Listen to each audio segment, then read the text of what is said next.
Olá pessoal, tudo bem? Eu sou a Carol e este é o História Todo Dia. Hoje falarei sobre a Guerra Civil Americana, que foi um conflito armado entre norte e sul dos Estados Unidos pela disputa relacionada ao uso de escravos no país. A Guerra Civil Americana, ou Guerra de Secessão, aconteceu nos Estados Unidos entre os estados do Norte e os estados do Sul, de 1861 a 1865. Esse conflito foi iniciado quando os estados do Sul separaram-se da União e formaram os Estados Confederados da América. A Guerra Civil Americana foi motivada pela divergência que havia entre os dois grupos a respeito da abolição da escravatura e da extensão dos novos territórios que estavam sendo ocupados no Oeste. Durante a década de 1850, os Estados Unidos eram uma nação dividida entre os estados do Norte e os estados do Sul. Apesar de haver algumas concordâncias e similaridades entre os lados a respeito da política imperialista dos Estados Unidos, havia também uma enorme discordância acerca do modelo de sociedade com o qual os novos territórios seriam povoados. O Norte era caracterizado pelo desenvolvimento de uma forte indústria, defensor do trabalho livre assalariado e composto por uma forte classe média urbana. O Sul, por outro lado, possuía uma economia basicamente agrícola, voltada para a plantação de algodão no sistema de plantation, com utilização extensa do trabalho escravo.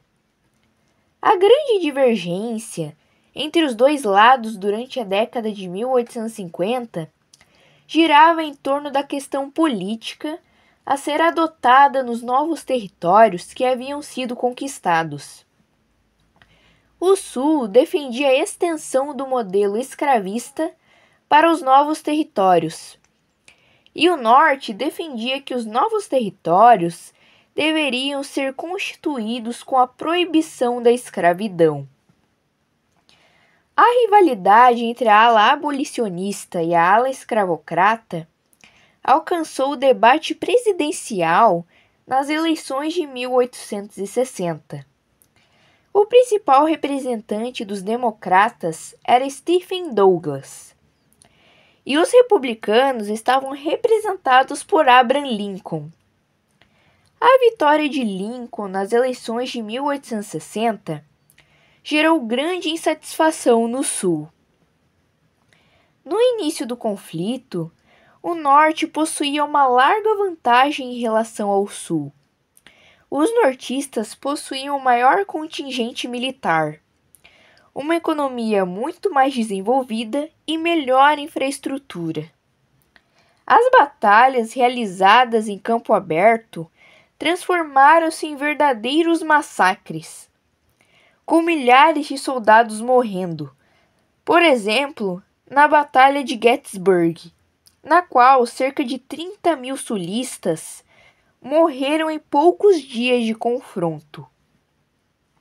A abolição da escravidão nos Estados Unidos foi decretada em 1º de janeiro de 1863, com a Lei de Emancipação dos Escravos, e foi reafirmada com a promulgação da 13ª Emenda Constitucional em 1865, após o fim da guerra. A guerra terminou oficialmente em maio de 1865, com a derrota dos sulistas, sua reintegração à União e com a abolição definitiva da escravidão no país. A Guerra Civil Americana custou aos Estados Unidos mais de 600.000 vidas, mais do que qualquer outra guerra na história americana, e gerou grande destruição no sul do país. Então, pessoal, este foi o vídeo. Espero que tenham gostado e aprendido um pouco sobre a Guerra Civil Americana. Deus abençoe vocês. Tchau!